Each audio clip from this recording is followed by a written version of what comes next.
Hi, it's Keith Bates here, and I thought I would do a video on fungibility and non-fungibility because a number of people had some difficulties with these concepts in the comment sections of one of my previous posts, and I'm going to use lots of examples.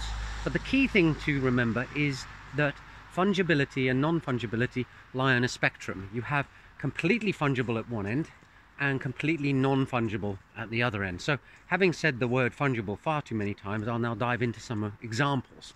So the idea of something being fungible is that one unit of it can be swapped out for another one and the person receiving it won't really care. So here's an example.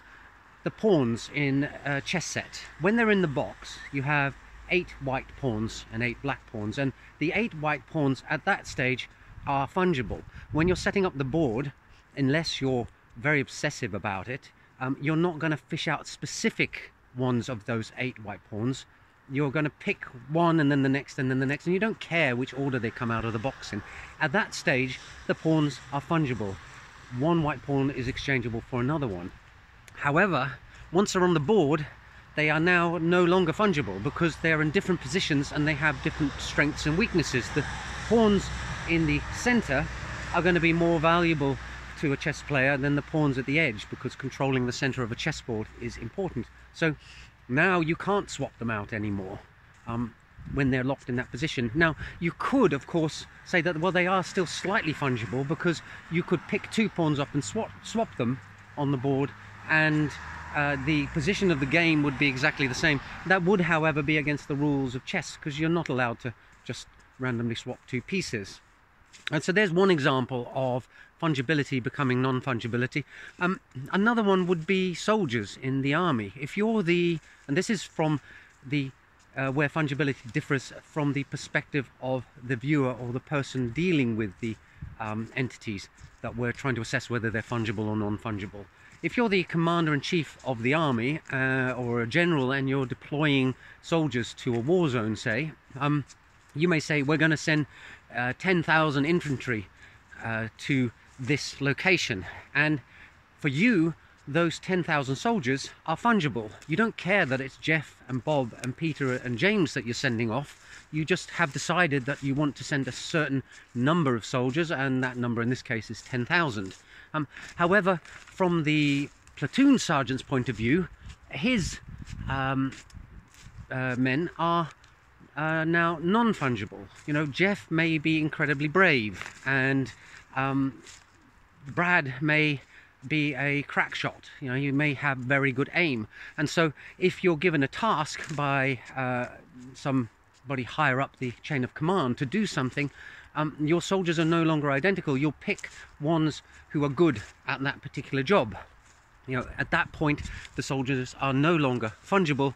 They have become non-fungible. They have specific values in specific contexts. Again, take something like, I think one example in the comments was casino chips. So if you walk into a casino and you hand over $500 and you get a bunch of chips, you'll get them in different denominations, but all the $5 chips are the same. If you're going to place a $5 bet and you have a bag of $5 chips, you don't select a specific chip. You'll just take one and put it on the table to place your bet. So in that sense, the $5 chips are fungible. You don't care which one you're grabbing, it's just the fact that it is a $5 chip that you've selected. However, of course, chips from one casino don't work in another casino. You can't walk into a casino on the Vegas Strip, convert your cash into poker chips, walk out and then go to a rival casino, because there'll be different logos on the chips. From what I understand anyway, I think that's the case. These casino chips are to be used in that particular casino. So suddenly they're a $5 poker chip as an abstract concept is not fungible in specific context. It only works in the location that is providing it. But within that context, it is fungible. Let's take another example. Actually, can I think of something that is truly under all circumstances fungible, i.e. interchangeable one to another? And I would guess maybe an atom of gold or an electron. You know, one atom of gold is the same as another atom of gold, or one electron is the same as another electron. When you're solving a quantum electrodynamics problem, and you talk about, you know, an electron in in a potential well, you don't say it's this specific electrons, because they all have the same properties. They're all identical to each other. An electron is an electron is an electron. However, we don't tend to go around trading electrons, so it doesn't really make sense from a financial perspective, I guess, that one. Really, ultimately, if you dig deeply enough, everything ultimately becomes non-fungible, except for the specific circumstance that you're considering. So in the previous video, I gave an example of pine trees. If you're chopping up pine trees for firewood, you don't really care whether it was the first tree in the row or the second tree or the third tree. They become firewood equally easily, and the only difference there really is one tree might be bigger than another tree. But if you're buying pine wood in bulk for burning in your fireplace to heat your house, you just order 500 kilos of pine wood chopped up into convenient log sizes. You don't care what tree it came from, whether it was from the local forest or up the road, unless maybe you're being environmentally aware and you don't want the stuff being shipped too much. But basically a hunk of firewood is a hunk of firewood. However, if you have a particular tree, maybe it's got some historic or emotional significance to you, and I pointed out a tree in this very forest that I can see from my window when I'm working, and so I've kind of become attached to it because I know that tree. It's not like all the other pine trees.